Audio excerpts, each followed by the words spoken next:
están aquí presentes y con los que están presentes a través de la tecnología. Qué interesante que se pueda hacer esto. Les mandamos un saludo muy afectuoso. ¿Y qué si no creo en Dios? Hay como dos perspectivas desde donde podemos platicar de este tema. ¿Pasa algo si no crees en Dios? La espiritualidad no son lo mismo. No son lo mismo. Muchas veces van juntas, muchas veces van de la mano, pero no necesariamente son lo mismo. Uno puede ser espiritual sin ser religioso. Y uno puede ser religioso y seguir algunas reglas sin ser verdaderamente espiritual. Yo vivo una religión pues porque me tocó nacer en X país, en X colonia, en X ciudad, donde profesan esta religión, mi familia profesa esta religión, y pues la vivo por encimita y sin profundidad. Normalmente van juntas. Yo creo que la mejor manera de vivir la espiritualidad es a través de una religión, sea cualquiera que ésta sea. Porque andar uno buscando desarrollar la espiritualidad uno mismo, sin una guía, sin un modelo, pues esta cuestión autorreferencial, pues creo que no resulta del todo benéfica, porque pues hace uno una espiritualidad a la medida de uno, y uno decide cuál es su Dios, y uno decide qué está bien y qué está mal, y esa autorreferencialidad la juzgo bastante negativa. Pero a ver, me pongo a pensar, ¿y qué si no creo en Dios? Hijo, yo creo que te estás perdiendo de algo grande. Vamos a partir de dos premisas. Si yo creo en Dios y Dios no existe, ¿no? Pero ustedes digamos que sí son creyentes, ¿y qué tal si el día que se mueren se dan cuenta que pues Dios ese del que les platicaron no existía? ¿Les afectó en algo? No, ¿verdad? O sea, si Dios resulta ser una ilusión comunitaria, un invento de las masas para darnos autoconsuelo, pues qué bonito engaño. Qué bonito engaño, ¿no? Vivimos engañados y este engaño nos hizo sentir paz en algún tiempo de nuestra vida. Bueno, pues bendita mentira piadosa, ¿verdad? Pero ¿qué tal si pasa al revés? ¿Qué tal si durante toda la vida no creíste en Dios y renegaste de Dios y el día que te mueres te das cuenta que ahí está y que era un Dios maravilloso, hermoso, perfecto y que quería tu bien? ¿Qué vas a hacer en ese momento? Vas a decir, qué idiota fui. Qué idiota fui 20 años, 40 años, 60 años, 80 años. Qué idiota, ¿cómo me estaba yo perdiendo de esto? Entonces, aunque Dios fuera un engaño, es un engaño maravilloso. Yo no creo que sea un engaño. Yo soy profundamente creyente y para preparar esta pequeña plática, pues estuve leyendo algunas cuestiones de gente atea. Yo no creo en Dios. Ellos dicen, yo no creo en Dios. Aquí hago una pequeña pausa. La mayoría de los ateos, al menos que yo conozco, son ateos porque se creen intelectualmente superiores. Ellos creen que los creyentes somos muy tontos y ellos, como son ateos, son más inteligentes que nosotros que somos creyentes, y dicen una serie de argumentos que ahorita vamos a debatir. Uno de los principales argumentos del ateo es: ¿puedes demostrarme que Dios existe? Pues la verdad es que no. La verdad es que no. Y yo le podría preguntar a esa persona atea, a ver, y les quiero preguntar a ustedes algo y a los quienes nos están viendo, no sé si haya capacidad de responder en el chat.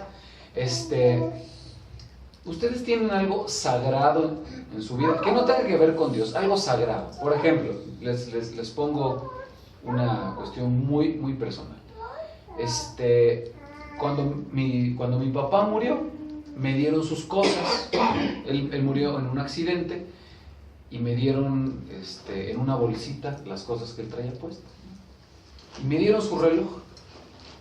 Un reloj viejo, un reloj por el accidente roto, un reloj descompuesto, que si cualquiera de ustedes se lo encuentra aquí tirado, dice, ay, qué cochinada, ni lo levantaría uno, ay, a ver, ¿a quién se lo olvidó? No.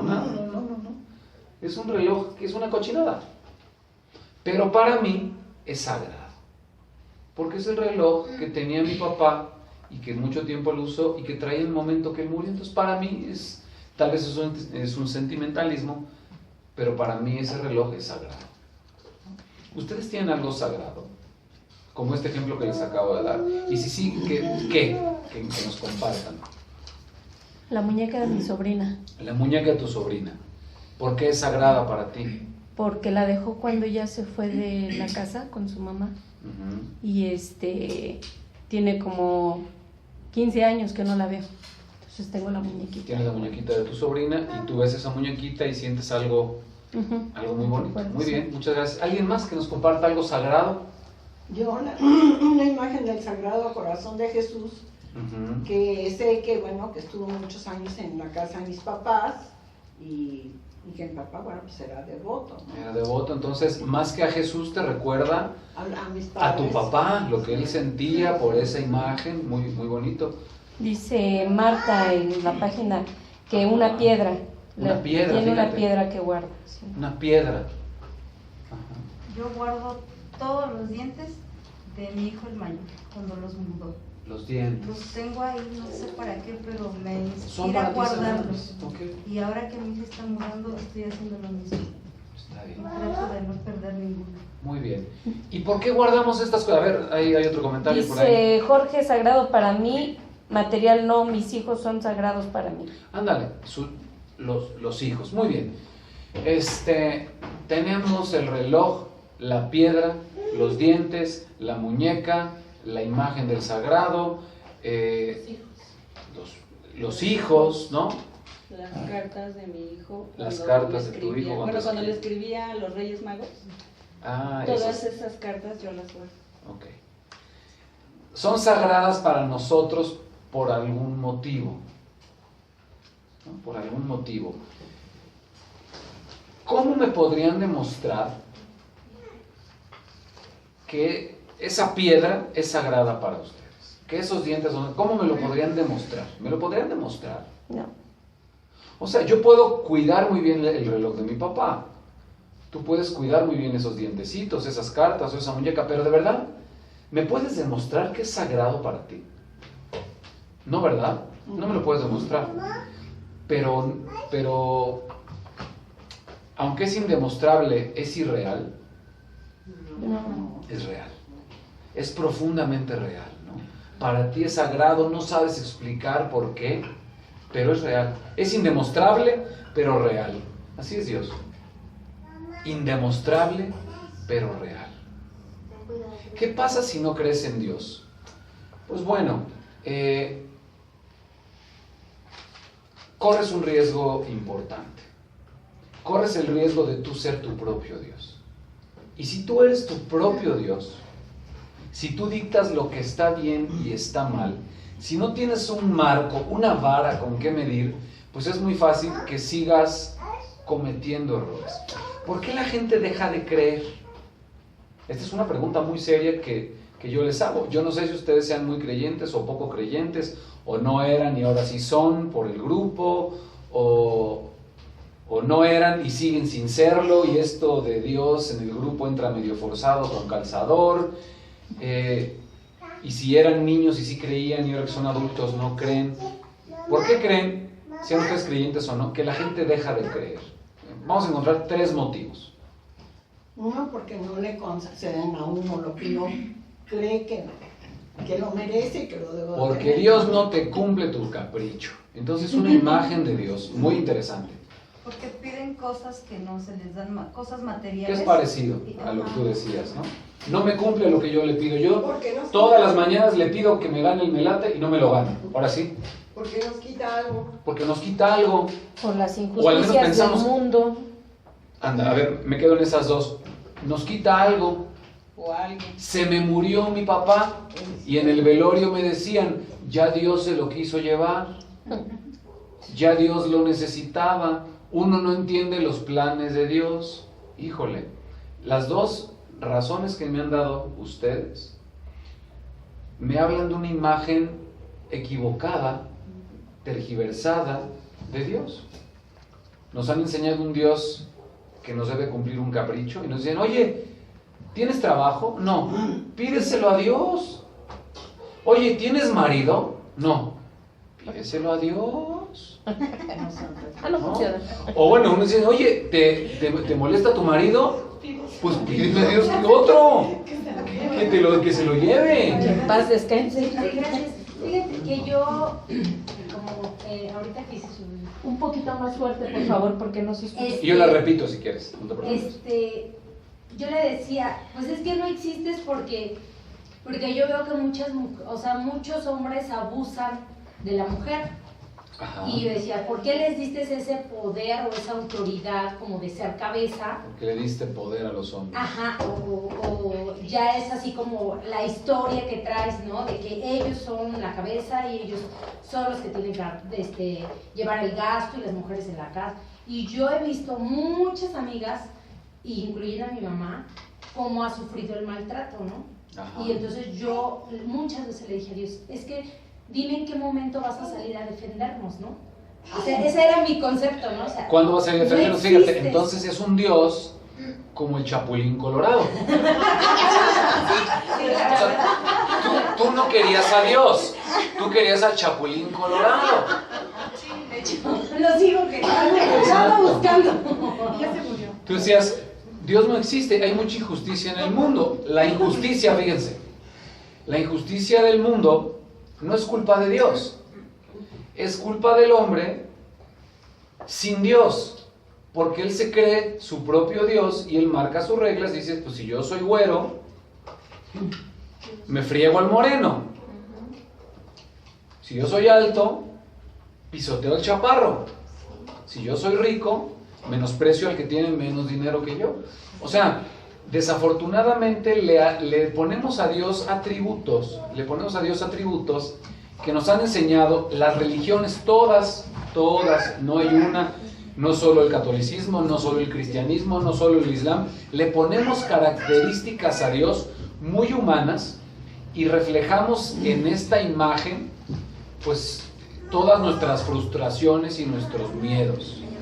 Cuando en realidad, pues creo que no es culpa de Dios, sino de imágenes equivocadas que el mundo nos ha mostrado de Dios. Hay un pasaje de la Biblia. Las religiones nos han dado.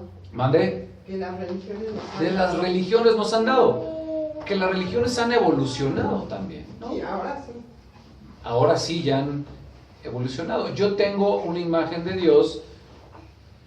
He intentado construir una imagen de Dios desde el amor.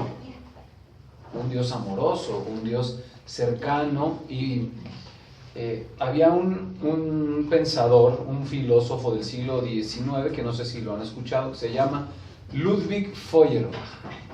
No es tan conocido, desafortunadamente, pero él es el padre del ateísmo.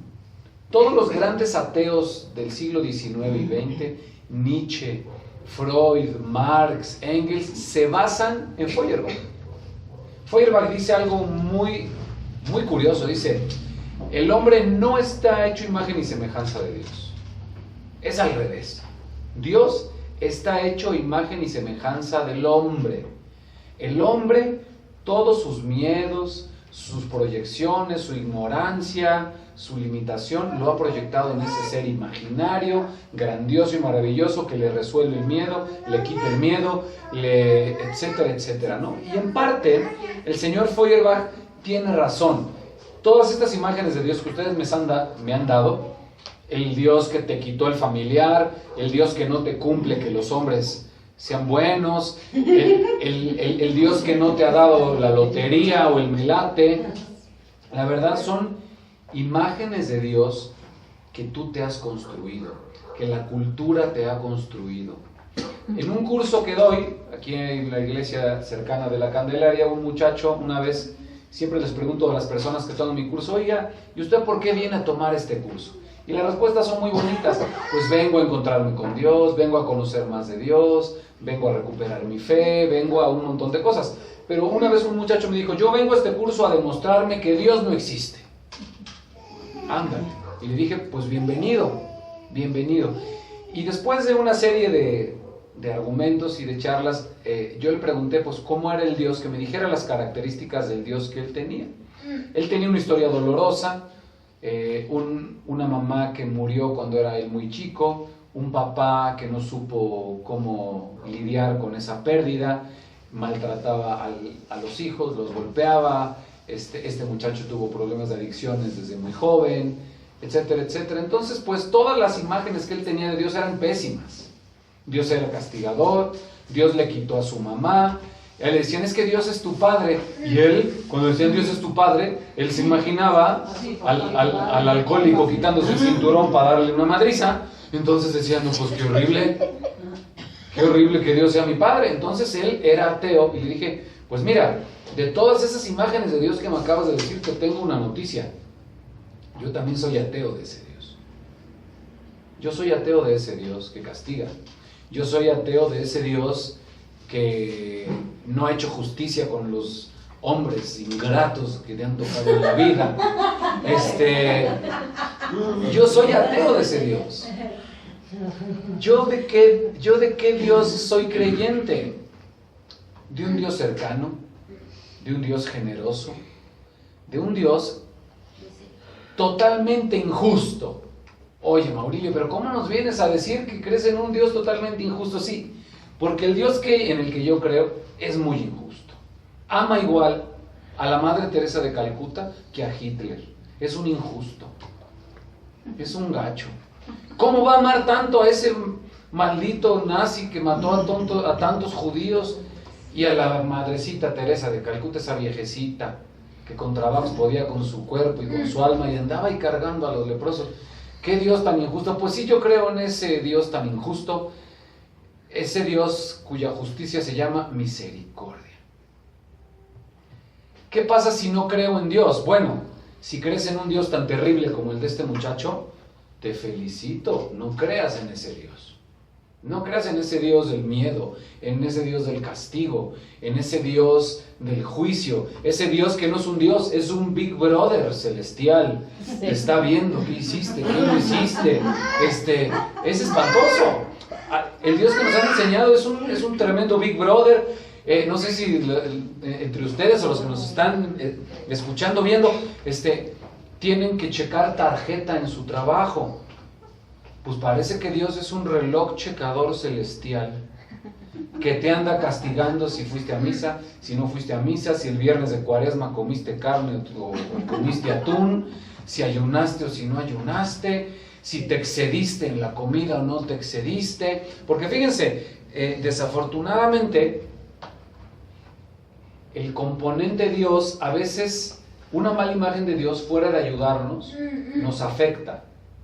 Aquí tenemos el problema de comer compulsivamente. ¿Okay? Ese problema, pues, nos va haciendo mella en el autoestima, nos va haciendo mella en la conciencia. Yo sé que estoy comiendo, tengo una necesidad emocional y la quiero saciar con comida. Yo sé que no está bien, pero aún así no puedo contener mi manera de comer, o en grupos parecidos mi manera de beber, o en grupos parecidos mi manera de drogarme, ¿no? Pero si tengo una mala imagen de Dios, además de tener el problema de comer compulsivamente, porque la ansiedad te consume, si tienes una mala imagen de Dios, pues además te sientes muy mal, porque dices, híjole, esta torta cubana que me estoy echando, además es gula y Dios me va a castigar. O sea, le estamos sumando un agravante al problema que de por sí es problemático. Moralmente es problemático y le echamos el ingrediente religioso y eso nos puede sepultar. Fuera de ayudarnos, nos sepulta. En estos grupos nos enseñan que hay un poder superior, pero que es un poder superior bueno, que es un poder superior que nos ayuda a salir adelante, que nos ayuda a aprender a amarnos y autoaceptarnos, ¿no? El verdadero problema del pecado original, esto que leemos en la Biblia, cuando empieza la Biblia que es palabra de Dios para católicos, para cristianos, para musulmanes y para judíos, el Antiguo Testamento es para todas las religiones, ¿no? El libro del Génesis, el primer libro de la Biblia, habla del famosísimo pecado original, que hoy vale la pena tener en claro que es un relato literario que no es textual, que no es literal. O sea, no se pretende que nadie crea hoy que Adán y Eva existieron, que vivían en un paraíso, ¿no? A mí, la primera vez que escuché eso, cuando estudié la licenciatura en teología, y tenía yo 27 años de haber sido católico, y que yo pensaba que sí veníamos de Adán y de Eva, de una pareja. Cuando los maestros, grandes teólogos, me dicen, no, mira, sí es palabra inspirada de Dios, pero eso es una metáfora. Esa es una historia literaria que nos quiere dar a entender algo. El pecado original no es que una chava y un chavo encuerados se comieron una manzana y que tú y yo no tenemos nada que ver con eso. Yo decía, ay, es que ese Adán, ¿para qué se tragó la manzana? Maldito Adán, o sea, porque por comerse la manzana nos expulsaron del paraíso y las mujeres tienen que parir con dolor y los hombres tenemos que trabajar y ganarnos el pan con el sudor de la frente. Eso dice la Biblia. Entonces está tremendo. Entonces yo cuando me tenía que parar a las 5 de la mañana para trabajar, disculparán las palabras, pero yo decía, pinche Adán. O sea, si hubiera aguantado las ganas de comerse la manzana, y además, si hubiera sido una empanada, pero una manzana, qué horrible, ¿no? Pero bueno, entonces entendí que esos personajes querían, o el autor sagrado inventa estas historias maravillosas, inspiradas sin duda por Dios, pero nos ayudan a darnos cuenta de actitudes humanas. El pecado original de Eva, la serpiente le dice, lo que pasa es que Dios sabe que si comen de ese fruto serán como dioses. ¡Pum! Ahí estuvo la clave. A la muchacha de esta historia le gustó lo que dijo la serpiente. Si comen de ese fruto, serán como Dios. Le brillaron los ojitos.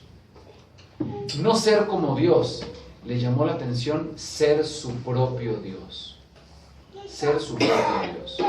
Dios, como yo lo entiendo, es un ser maravilloso, misericordioso, y la voluntad de Dios no es que se muera mi papá, o que yo pierda el trabajo, o que me dé leucemia, o que me saque la lotería. No, la voluntad de Dios, como hoy lo entiendo, con un Dios amoroso, un Dios cercano, es que yo actúe en el amor.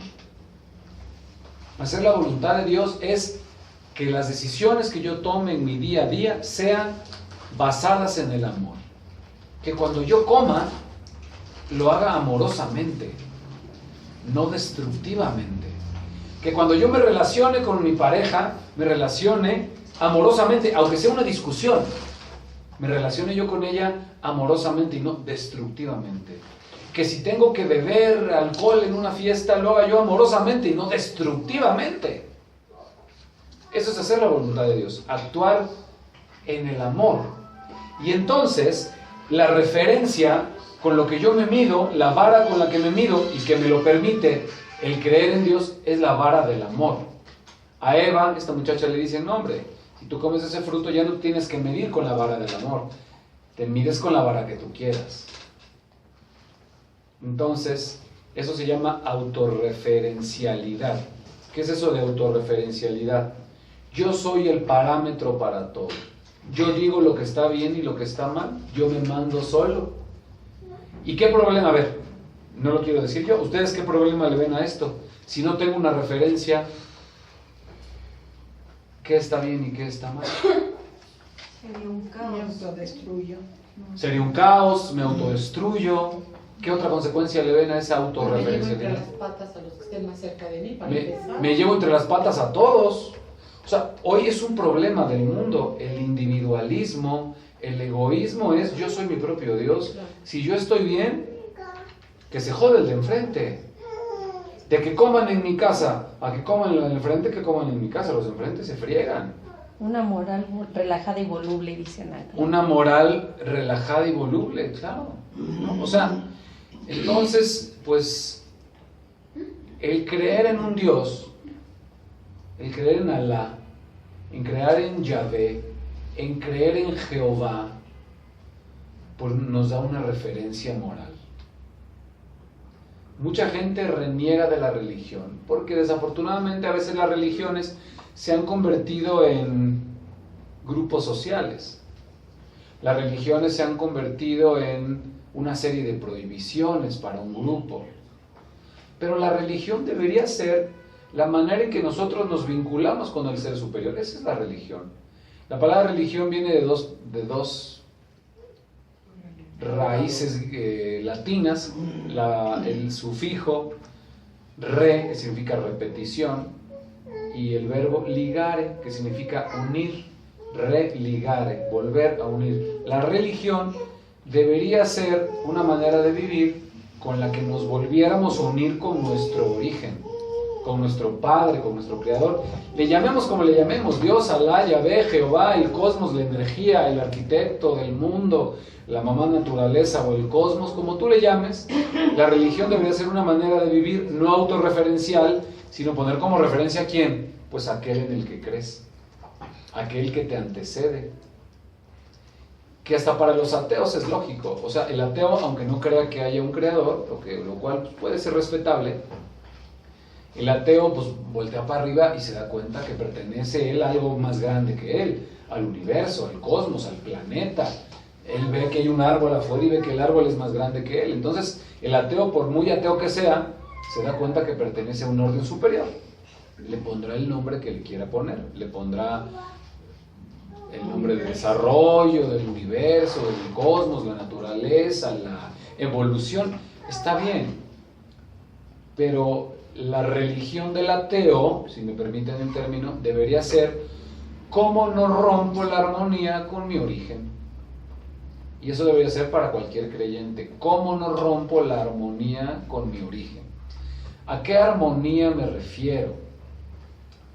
Voy a tocar una palabra que a algunos nos incomoda. A mí ya no me incomoda tanto, pero me incomodaba mucho. La palabra pecado. La palabra pecado está cargada de culpas. Y a mí la sola palabra me suena a un sermón de mi abuelita. No comas de eso porque no te excedas en tu manera de comer porque es pecado. No te excedas en tu sexualidad porque es pecado. No hagas tal cosa porque es pecado. Si no vas a misa en la Semana Santa, es pecado. Híjole, miren, vamos a romper con esa imagen culposa que ni siquiera es Dios quien nos la muestra, sino la tradición de algunas religiones que han buscado en el miedo la manera de hacerse adeptos. Yo soy católico y acepto que el catolicismo, pues a veces desafortunadamente se ha valido de este miedo, pero todas, los cristianos evangélicos también, los musulmanes también. O sea, el miedo desafortunadamente es un ingrediente pues muy humano y muchos humanos lo ponemos pues para fin de convencer a otro de que crea en algo. Yo creo que el miedo es destructivo, yo creo que el miedo no debería ser utilizado, pero bueno, el chiste es que lo cambiemos. Pero, ¿a qué voy con esto? Pues no sé, ya se me olvidó a qué iba yo con esto, pero... Estamos hablando del pecado. Ah, sí, es cierto. Quisiera yo darles una definición del pecado. El pecado, como lo entiendo ahora, es toda acción, toda omisión o todo pensamiento que rompe mi armonía. Y esta definición de pecado aplica para creyentes. Otra vez, por favor. Y aplica para ateos y para quien sea. El pecado es toda acción, omisión o pensamiento que rompe mi armonía. Mi armonía en 3 niveles. La armonía conmigo mismo, la armonía con los demás, con el entorno, con el mundo, con mi vecino, con la naturaleza. Y si creo en Dios, la armonía con Dios, con el Creador, con el origen. Esa armonía en 3 niveles. Conmigo, con mi entorno y con mi origen, con mi Dios, con mi Creador, como le queramos llamar. Un acto que rompa esa armonía, bueno, pues hay muchos actos. Echar una mentira rompe la armonía, seas creyente o no. ¿Estás de acuerdo conmigo?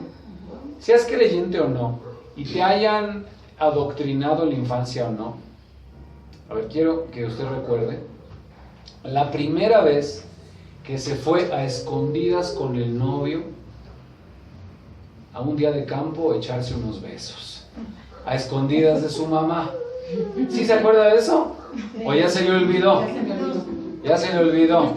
Se lo voy a recordar, Usted tenía unos 15, 16 años y andaba muy enamoradita de su calabacita en turno, de su Peor es Nada, de su Canchanchan. Bienvenidas las que acaban de llegar, qué gusto saludarlas. Y entonces le echan una mentira a su mamá. Mamá, voy a casa de Laura a hacer un trabajo en equipo. Nos dejaron un trabajo en equipo. Y entonces tu mamá dice, no te preocupes, suerte en tu trabajo. Y tú sabías que a las 11 de la mañana pasaba Demetrio, tu Peor es Nada, en su bochito para irse a la Marquesa a echar unas quesadillas y un caldo. Yo me estoy refiriendo a uno de hongos, no sé ustedes. Un caldo de maciza. ¿Qué caldo pensaron? Ustedes están pensando uno de maciza, pero bueno. Y entonces, a ver, por favor, recuerden eso. Entonces ustedes se suben al bocho del Demetrio, ¿no? ¿Sí le pesqué un nombre? Yo no sé por qué Lore se está sintiendo identificada. Yo dije, voy a decir un nombre un poco común para no atinarle a nadie. Bueno, pues ni modo, mi Lore. Pues el Demetrio pasó en el bocho y entonces ibas tú en el bocho ahí con el Demetrio y volteabas a los lados así. Pues, híjole, que no me toque un alto para que no me vea una amiga de mi mamá, porque ibas a pasar ahí por Avenida Revolución y tú vives en El Escandón, entonces pues la gente te conoce en El Escandón, entonces pasa por ti el chavo, entonces dices, híjole, no, que no me vean, ¿no? Y luego, como traes la culpa, como traes el rabo entre las patas, te sonaba el celular y dices, ay, mi mamá. Ay, no es mi mamá.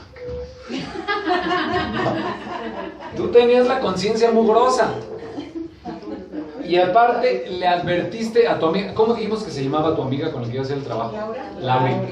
Le dijiste a Laurita, me voy a ir con el Demetrio a la Marquesa a echar un caldo de hongos. Si te habla mi mamá, me avisas sin friega, le dices que estoy en el baño, que me dio un ataque de diarrea terrible. Y ya yo me comunico con ella. No me va a echar de cabeza, no, amigui, no te preocupes, bueno. Amiguis, ¿no? Las maniwis. No maniwis, no te preocupes. Entonces, pues resulta que pues te vas ahí con el susodicho, regresas a tu casa por ahí de las 7 de la noche, con el pelo todo hecho un relajo, hasta con pastito, ¿no? Del revolcón que te diste en el pasto. Bien que sabes. Con el calzón en la bolsa. Me han contado. Con el calzón en la bolsa, ahí con cara de recién cogida, así. Porque se le ve uno en la cara. ¿Sí o no? Bueno, entonces ya llegas con tu cara de así como acabo de decir, que no lo voy a repetir. Y tu mamá te dice, ¿cómo te fue, mijita? Tu mamá ni sospecha nada. Dices, muy bien, mamá, muy bien, muchas gracias. Entonces viste que no tuvo consecuencias aparentemente. ¿Qué fue lo primero que sentiste? Culpa. Tenías un sentimiento que te incomodaba. No importa en qué creas. Es un acto intrínsecamente malo. Seas católico, testigo de Jehová, budista o musulmán. Mentirle a tu mamá, ocultarle la verdad, algo dentro de ti te dice, híjole, algo dentro de ti se fractura. Es la ruptura de armonía a la que yo me refiero. Este pecado tiene consecuencias que no nos gustan. A mí no me gusta sentirme A mí no me gusta sentirme mentiroso. No me gusta sentirme mentirosa. Entonces, ¿a qué recurro? ¿A qué recurro? A la justificación. ¿A la qué? A la justificación. La justificación es uno de los peores enemigos que tenemos. ¿Por qué? Porque la justificación hace que nosotros seamos nuestro propio Dios. A ver, voy con este mismo ejemplo de la muchacha que se fue a la Marquesa Charly Caldo con Demetrio. Lorena, perdón. Y no era Lorena, era otra. Entonces, a ver, la muchacha de esta historia, ¿por qué tiene que mentirle a la mamá? Porque sabe que lo que está haciendo está mal. Pero la justificación es, le miento a mi mamá porque mi mamá no me entendería. Mi mamá es una tirana, mi mamá es anticuada, no entendería mis necesidades fisiológicas de ir a calmar la bestia con el Demetrio al campo. Mi mamá no me entendería, cuando la verdad sí lo entendería porque tu mamá también tenía que calmar su bestia. Suena gacho y nada más de imaginarlo no nos gusta, pero tu mamá tenía esas mismas necesidades emocionales y fisiológicas que tú tenías, pero como echaste la mentira y no te gustó lo que sentiste, le echas la culpa a tu mamá. Mentí porque es una tirana, porque es anticuada, porque no me entiende. Pero tú sabes que te estás engañando. Y cuando tú te engañas, ese engaño tiene consecuencias. ¿Qué consecuencias? Bueno, pues varias. Te empiezas a acostumbrar a la mentira. O sea, esa muchacha mintió una vez, ¿y qué crees? La semana que entra va a mentir de nuevo, si se vuelve a ir con el novio. Y la semana que entra va a mentir de nuevo. Y en 2 semanas va a mentir de nuevo, y en 3 semanas, y en 4 y en 8 va a seguir mintiendo. ¿Y sabes qué le va a pasar? Que después de 10 mentiras, ya no va a sentir culpa. El acto sigue siendo igual de malo, pero ella entrenó a su mente, engañó a su mente, para no sentir culpa. Pero es un engaño. Entonces, ¿qué consecuencias tiene este autoengaño? Varias. Una de ellas es la ansiedad. ¿Por qué comemos compulsivamente? Por ansiosos. Porque tenemos un pecado. Tenemos una incoherencia en el corazón. Tenemos una ruptura de armonía interna. Si queremos aliviar nuestra manera de comer, de beber o de drogarnos, debemos entender que nos causa la ansiedad. La ansiedad no es el problema.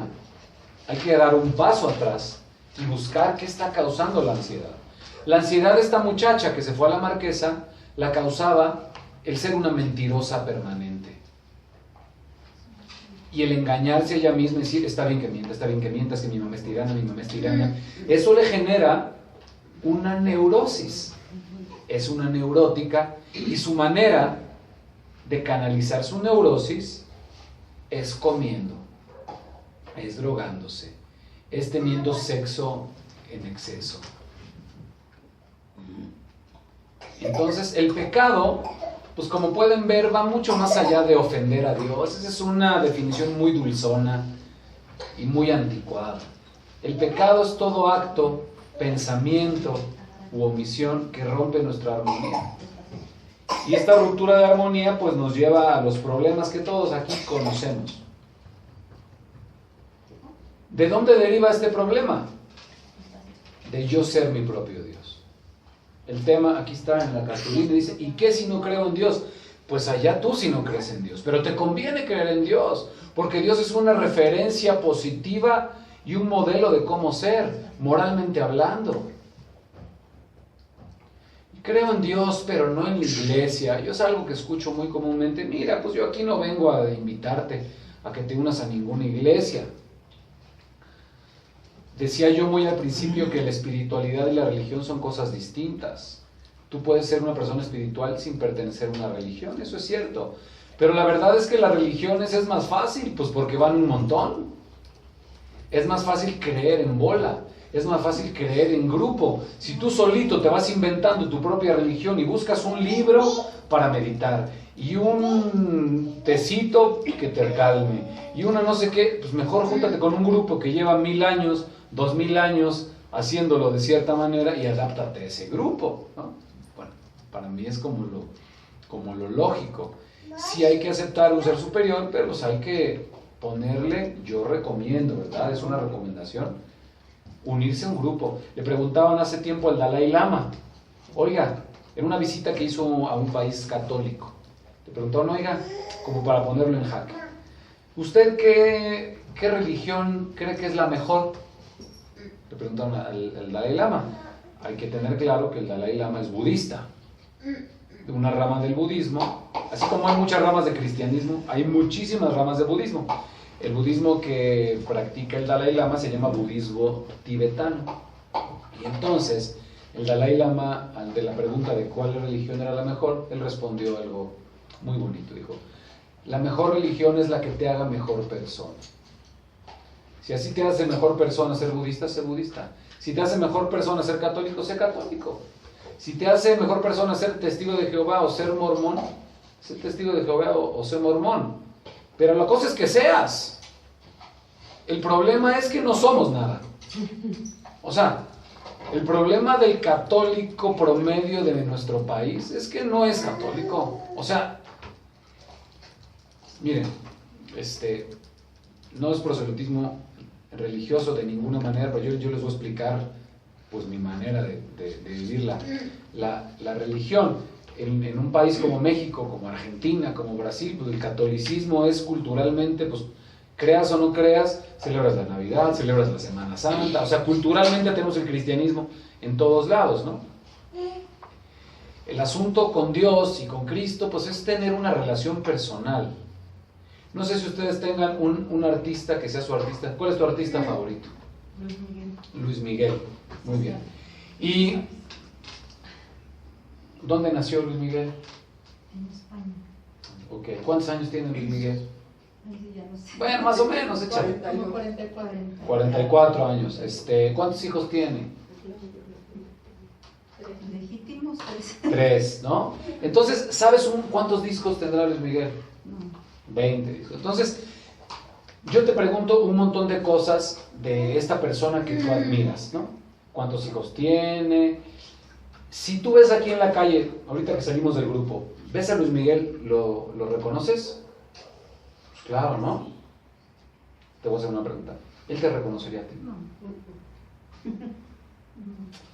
Esto nos hace ver claramente que saber todo de alguien no te hace tener una relación con él. Saber todo del cristianismo y del catolicismo no te hace tener una relación con Dios. Debes involucrarte. Debes involucrarte con él. O sea, dices, no, pues es que yo, pues como ni siento, si llevo toda la vida siendo católico y no me ha servido de nada. Ahí pasaría al revés. Si ves a Jesús pasar, Él te reconocería. Tal vez tú no lo reconocerías a Él.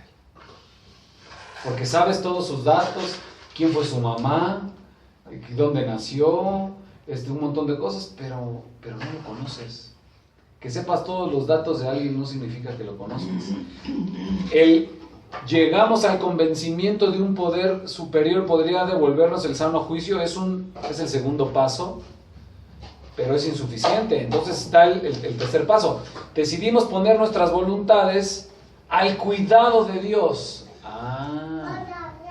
Me relaciono con Él. Por eso la gente a veces dice, no, pues yo, ¿para qué creo en Dios? Bueno, pues sí, porque lo conoces por encimita.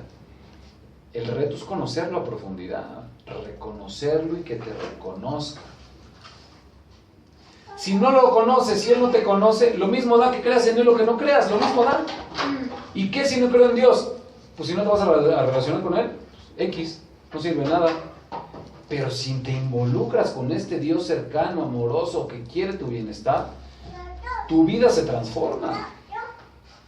Cuando te relacionas personalmente con Dios y Él se involucra con tu problema de comer compulsivamente, de beber impulsivamente, etcétera, etcétera, Dios te ayuda a resolverlo. El chiste es que te involucres con Él. Un Dios por encimita, pues lo mismo da que creas o no creas. Pero con un Dios, o cuando te involucras con un Dios cercano y te dejas que Él se involucre contigo y que se meta en tu vida, es abrir una puerta maravillosa. O sea, yo cuando me encontré con Dios hace 16 años ya, yo no quería encontrarme con Él. Fue en un retiro, alguien estaba dando una plática, a estas pláticas que ahora yo doy, pues la estaba yo recibiendo, ¿no?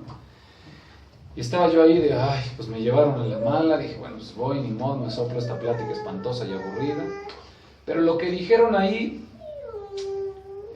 pues me movió un poquito, lo que dijeron en ese retiro, y la verdad, aunque no creí todo, le di a Dios el beneficio de la duda. Y es lo que yo les pediría hoy, ¿no? No me crean todo lo que les estoy diciendo, solo denle a Dios, a este Dios distinto, este Dios cercano, este Dios amoroso, el beneficio de la duda. Denle ese beneficio de la duda, de que cuando lo dejen involucrarse en sus vidas, puede transformarlas positivamente. Yo le abrí a Dios una rendijita así, chiquitita, aquí los que me están viendo en la cámara, una rendijita chiquitita, así como cuando alguien te toca la puerta a las 4 de la mañana, y abres así una rendijita hasta con la cadena porque no se te vaya a meter, pues así yo le abrí las puertas a Dios. Así como que no se me vaya a meter en la vida, ¿no? Le abrí como para que alcanzara a ver la sala de mi casa, porque yo sabía que en el fondo de mi casa la tenía yo hecha un desmadre. Sabía yo que mi casa, es decir, mi alma, mi vida, estaba hecho un desmadre. Le dejé ver lo que no estaba tan desordenado. Pero la verdad le bastó con que le abriera yo esa rendijita y se metió a mi vida como... Me gusta usar este ejemplo. Usted tiene una amiguita que venda Avon, que venda Mary Kay, que venda Tupperware. Todos tenemos una amiguita que vende de eso, todos tenemos, ¿verdad? Entonces te dice tu amiguita, mira, amiguita, júntame unas amigas para un café, no les voy a vender nada, es una demostración sin compromiso. ¿Sí le han dicho? O usted lo ha dicho, ¿no? Si usted vende de eso, bueno. Entonces, pues a mí Dios se me metió en la vida como vendedor de Mary Kay. Yo decía, no le voy a comprar nada. Me prometí a mí mismo, bueno, lo voy a dejar entrar a mi casa, pero no le compro nada, me cae que no le compro nada. Y no sé si a usted le pasa, pero ya invitas a la amiguita de Mary Kay y entonces te dice, no, mira, esta es la cremita para la patita de gallo, el reafirmante de las boobies para que las tengas más arriba, los chiqueadores para acá, la cremita para antes de bañarse, la cremita para después de bañarse, la cremita para antes de dormir, la cremita para después de dormir, y cuando ni te diste cuenta, ya se fue tu amigo y la de Mary Kay, y te dejó ahí una cuenta de 3,000 pesos. ¿En qué momento me ensartó? Pues así se me metió Dios a mí en la vida. Yo le abrí una rendijita y de pronto hoy volteo a ver mi vida y digo, ¿en qué momento me ensartó este cabrón? ¿Cuándo me iba yo a imaginar que iba yo a andar dando estos compartimientos, estas pláticas? Jamás. Lo que vivo, esto es a lo que me dedico, a intentar dar un testimonio a la gente de lo que Dios hizo en mi vida. Es a lo que me dedico. A través de un programita de radio, a través de unos libros, a través de unos discos, de la música que hago, ¿no? Y es lo que intento hacer, mostrarle a la gente que Dios es una cosa maravillosa y que puede ayudarte a ordenar el desorden que traes si lo dejas entrar. Si lo dejas entrar. Entonces, ¿y qué si no creo en Dios? Híjole, pues cada quien es libre, ¿no? Pero si no crees en Dios, si no crees en este Dios que yo me encontré hace 16 años, que es un Dios cercano, apapachador, amoroso, alcahuete, te estás perdiendo de algo maravilloso.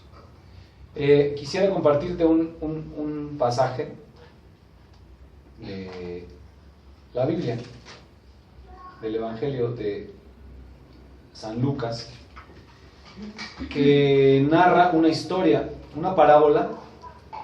Es una historia inventada. Jesús inventaba historias porque Jesús le hablaba a gente muy sencilla.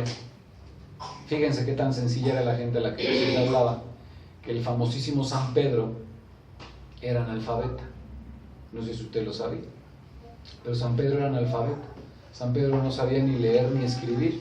Entonces Jesús le hablaba a este tipo de personas, a pescadores, a gente que sembraba, gente del campo. Hace 2000 años que no había escuela, que no había ni libros. Jesús tenía que inventarse unas historias muy bonitas para que la gente entendiera. Y entonces se inventa esta historia, la parábola del hijo pródigo, pues para mostrar a su gente, a su pueblo, pues la imagen que él tenía de Dios. La imagen que él tenía de Dios. Se las voy a leer. Parábola del hijo pródigo. Dice: Jesús añadió: había un hombre que tenía 2 hijos. El menor de ellos le dijo al padre: Padre, dame la parte de la herencia que me corresponde. Y el padre les repartió sus bienes. No muchos días después, el hijo menor, juntándolo todo, partió a un país lejano y ahí malgastó su herencia viviendo como un libertino. Cuando lo había gastado todo, vino una gran hambre en aquel país y el muchacho comenzó a pasar necesidad. Entonces se acercó a uno de los ciudadanos de aquel país y él lo mandó a sus campos a cuidar cerdos. Él deseaba llenarse el estómago con las bellotas que comían los cerdos, pero nadie se las daba. Entonces, recapacitando, dijo: ¿cuántos obreros de mi padre tienen pan en abundancia? Y yo aquí me muero de hambre. Me levantaré e iré a casa de mi padre y le diré: Padre, he pecado contra el cielo y contra ti. No merezco ser llamado hijo tuyo. Trátame como uno de tus jornaleros. Levantándose fue a su padre. Cuando todavía estaba lejos, su padre lo vio y sintió compasión por él, y corrió y se echó sobre su cuello y lo besó. Y el hijo le dijo: Padre, he pecado contra el cielo y contra ti, ya no merezco ser llamado hijo tuyo. Pero el padre le dijo a sus siervos: pronto, traigan una túnica y vístanlo. Pónganle un anillo en el dedo y sandalias en los pies. Traigan el ternero gordo y mátenlo, y comamos y festejemos, porque este hijo mío estaba muerto y ha vuelto a la vida, estaba perdido y ha sido encontrado. Esta es la primera parte de la parábola del hijo pródigo. Vale mucho la pena que les comparta yo qué significa, porque tiene muchos símbolos de los judíos de hace 2000 años. Y pues nosotros estamos 2000 años más adelante y creo que no somos judíos. O culturalmente sería extraño que hubiera alguno. Pero además el judaísmo de hace 2000 años y el de hoy son totalmente distintos. Hay símbolos muy interesantes. El papá de esta historia representa a Dios. El papá de esta historia es la imagen de Dios que Jesús tenía. Y el hijo que se va, ¿a quién representa? A nosotros, a ti y a mí, al ser humano, ¿no? Entonces, fíjense, no sé cuántos de los que estamos aquí presentes somos papás, pero este muchacho le dice al papá: papá, dame la parte de la herencia que me corresponde. Pues usted sabe que las herencias se dan cuando el papá se muere. Este muchacho le está diciendo al papá: tú, papá, para mí estás muerto.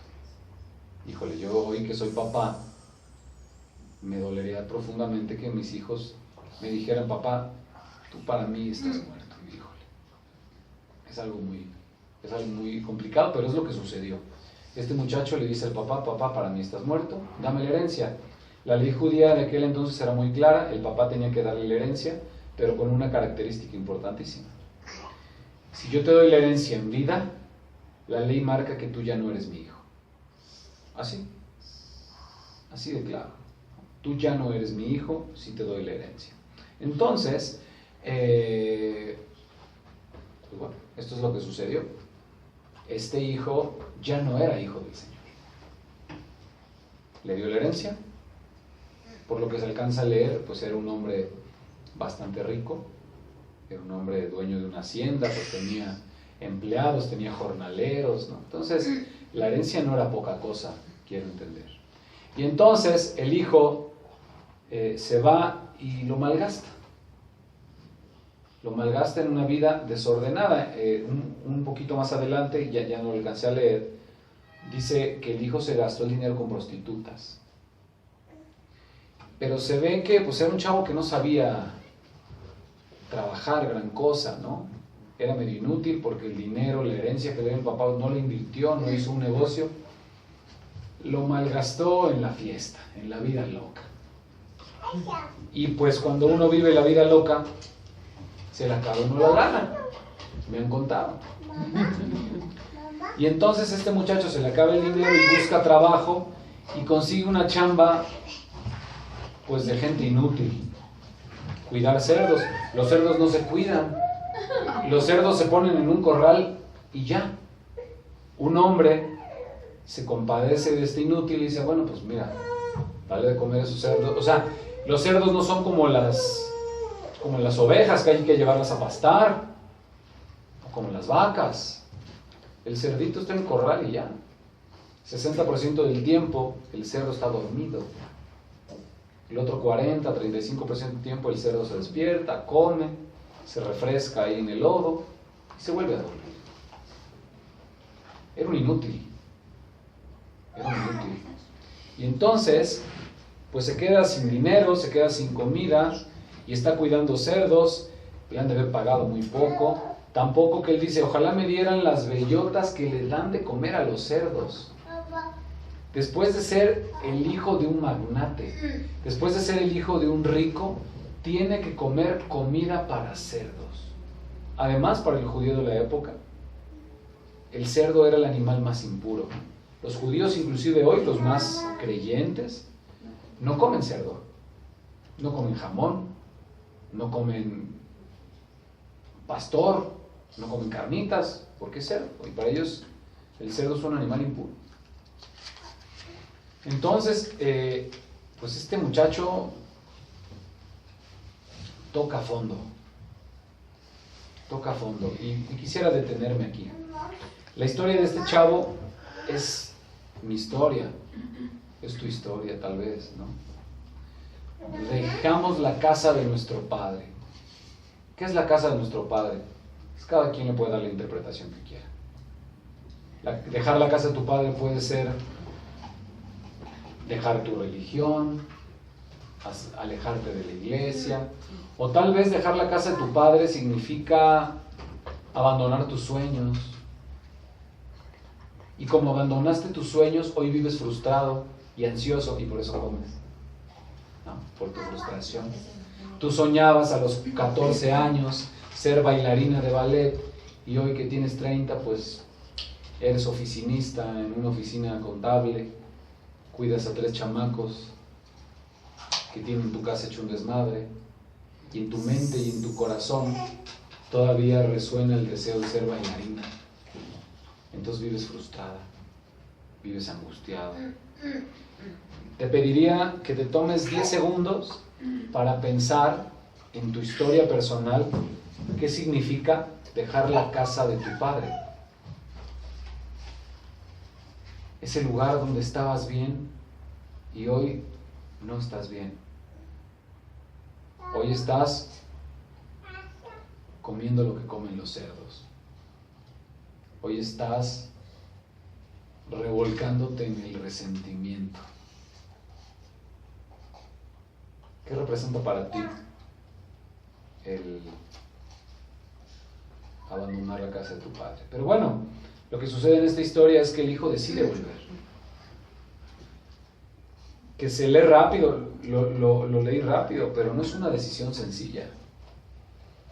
O sea, el muchacho de esta historia tiene que morder su orgullo, decir, tendré que volver a casa de mi padre y decirle, Padre, he pecado contra el cielo y contra ti, no merezco ser llamado hijo tuyo, trátame como uno de tus jornaleros, o sea, trátame como un chalán, pero déjame volver. No pretendo ser tu hijo, con ser tu chalán me basta. Y emprende el camino. ¿Y qué hace el papá? Lo recibe amorosamente.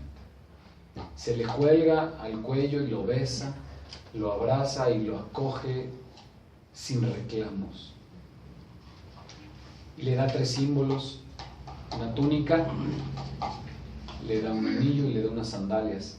La túnica era la ropa de gala de ese entonces. Sería el equivalente a un smoking. Le da un smoking. Porque aunque el hijo decía, no merezco ser llamado hijo tuyo, trátame como un jornalero, el papá le dice, nada de jornalero, tú eres mi hijo.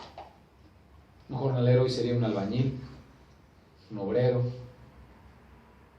Pues es raro que tú veas un albañil de smoking en la obra. El papá le quiere devolver lo que había perdido. ¿Qué había perdido el muchacho? La dignidad. El padre, al darle la túnica, le está devolviendo simbólicamente la dignidad, el amor propio. Le da un anillo. El anillo que significa la pertenencia a la familia. Aunque la ley decía que él ya no era su hijo, el papá decide anteponer el amor a la ley. La ley dice que no eres mi hijo, pero a mí no me importa tanto la ley, me importa el amor. Te doy el anillo porque tú eres mi hijo. Y le da las sandalias que representan el entrar a la tierra prometida, el entrar a la tierra de Dios. El padre le devuelve la dignidad, le devuelve la filiación, es decir, que sea su hijo, y le devuelve el deseo de encontrarse a la casa de Dios. Pues yo hace 16 años era este hijo. Hace 16 años tenía yo 26 y había yo vivido 26 años fuera de casa de mi padre. Y me atreví a volver. Y pues mi padre, en el que hoy creo, al que hoy amo, pues me acogió como el muchacho de esta historia, con una fiesta. Y sanó mis heridas. Yo no tuve problemas de comer compulsivamente, bueno, un poco. Nunca tuve problemas de bebidas, eso sí no, ni de drogas. Pero tenía yo mis pecados, tenía yo mis adicciones a cuestiones más carnales, al ego, al sexo, ¿no? Vivía yo una vida desordenada en ese orden. Y la verdad es que cuando dejé que Dios se metiera a mi vida, pues ordenó mis cajones. Me permitió primero, como platicamos antes que empezara la sesión, creer en mí mismo. Porque no puedes creer en Dios si no crees en ti mismo. Se va dando una mezcla interesante. A mí Dios me ayudó a creer en mí, y al creer en mí fui creyendo en Dios, y al creer en Dios fui creyendo en mí. Pues ya no sé qué fue primero, si el gallo o el huevo, o la gallina o el huevo, como dicen, huevo o la gallina. Pero pues al encontrarme con Dios me empecé a amar, y al amarme amé a Dios, y entre más me amaba a Dios, más me amaba yo a mí mismo. Y en el amor propio pues encontré mi salvación. Y en el relacionarme personalmente con Dios encontré esta salvación. Traigo por aquí, ¿me puedes pasar uno de los libritos que está ahí? Gracias. Un libro que se llama El regreso del hijo pródigo, ahorita se los voy a pasar, donde es una pintura, se los voy a poner aquí en la cámara. Ay, que se lo ponga Gaby. Muy bien. Donde viene un cuadro del pintor, del famosísimo pintor Rembrandt, de esta escena, donde está el papá, un anciano, casi ciego, con una túnica roja, recibiendo este hijo desarrapado, pelón, como yo comprenderé. Y quiero que se fijen en las manos. Ahorita se los voy a pasar para que lo vean. El papá abraza al hijo, acoge al hijo,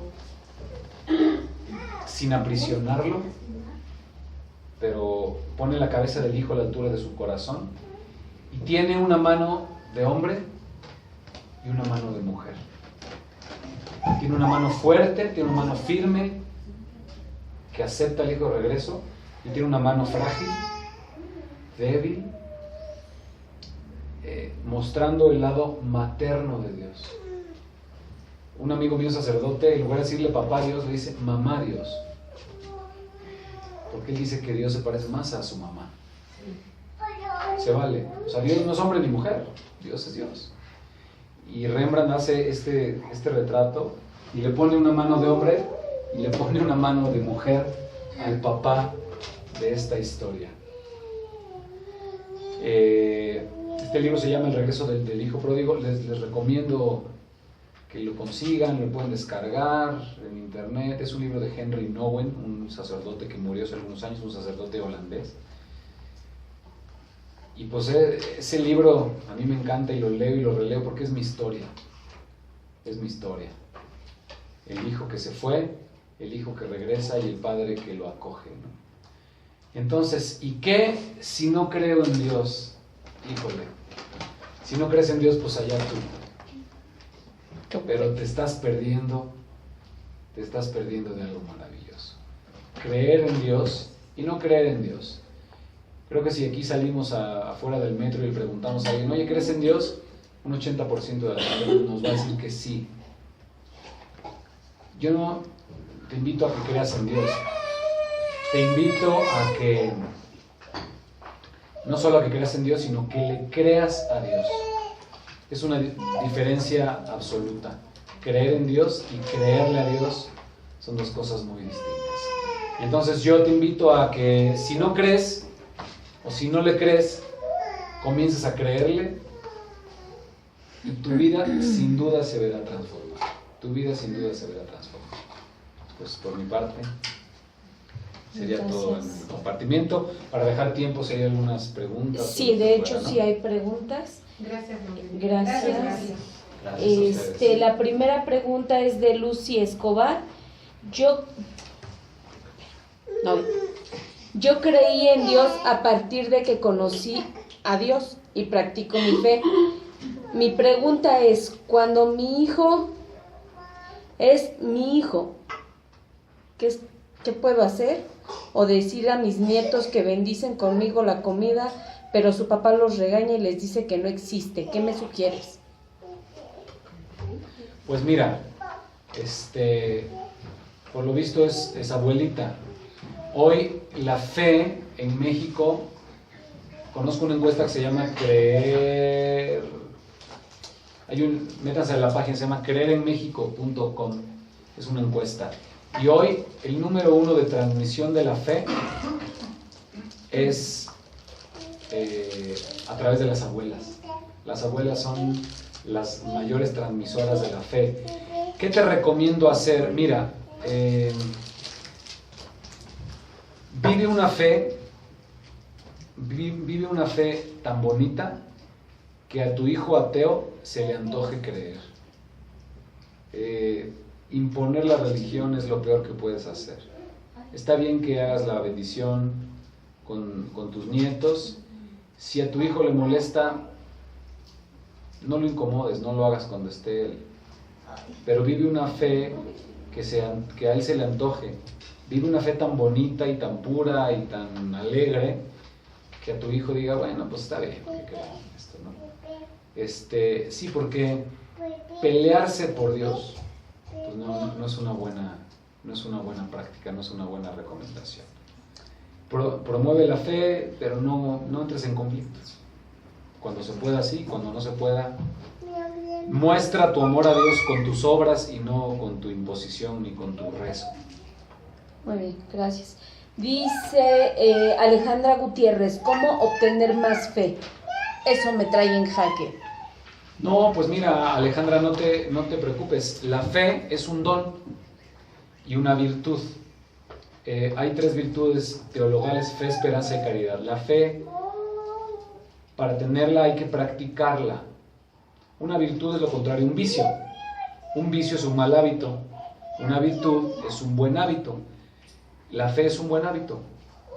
Hoy créele a Dios poquito, poquito, poquito, y mañana cree otra vez, y mañana, y pasado mañana. Y vele creyendo a Dios. Y fíjate que Dios es como las promociones de los bancos. Si tú pones un peso, el banco pone el otro peso.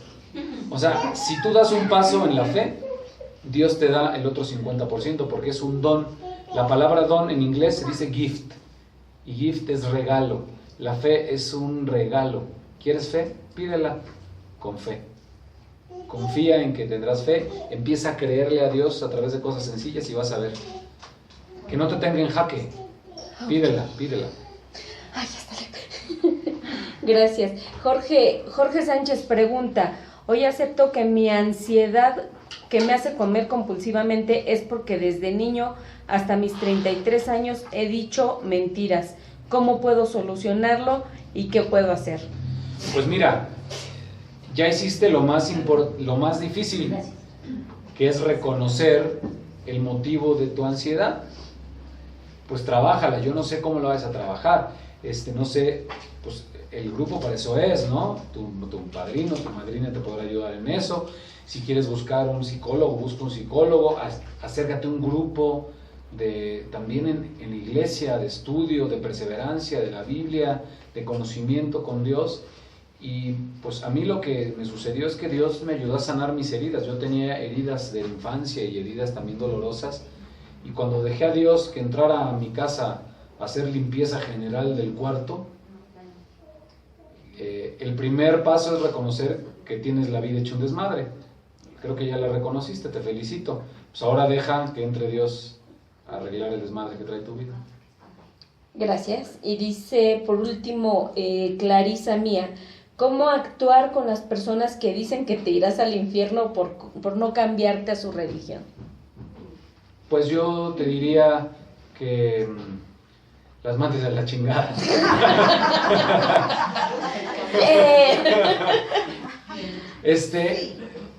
El infierno es un estado espiritual. El infierno es darle la espalda a Dios. No le des la espalda a Dios y experimentarás el cielo en esta misma vida, ¿no? Como darle la espalda a Dios en esta misma vida es experimentar el infierno. No los peles, pues que respeten tus creencias y ya. Y tú respeta la de ellos también. Y a ti, Mauricio, de veras no sabes cómo te agradecemos de que estés aquí. Un pequeño presente para que nos recuerdes todos los días. Y por aquí puedes entrar en la página. Ahí está la página, perfecto.